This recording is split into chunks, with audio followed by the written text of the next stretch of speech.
Il y a beaucoup de personnes atteintes d'un trouble envahissant du développement qui comprennent les consignes verbales. Alors, une des questions que beaucoup de parents se posent, pourquoi mettre en place un horaire quand, lorsque je demande à mon enfant d'aller au bain ou de faire son lit, il le fait? Ma réponse en tant que parent, qui utilise un horaire à la maison depuis 7 ans, je ne pourrais plus m'en passer. Je devrais plutôt dire, on ne pourrait plus s'en passer. Ça facilite notre vie à tous. Alexandre est autonome, complètement autonome. Il n'a pas besoin de nous pour lui rappeler ce qu'il doit faire.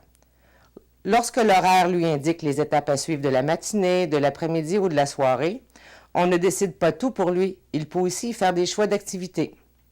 Maintenant qu'il a 13 ans, nous le voyons grandir, vieillir et espérons qu'il puisse intégrer le marché du travail. L'horaire que nous avons mis en place permet à Alexandre d'atteindre un plus haut niveau d'autonomie et le fait d'être plus autonome facilitera, nous l'espérons, son intégration sur le marché du travail. Ici, on voit Mathieu très anxieux. Il regarde par la fenêtre, ne semble pas trop quoi faire.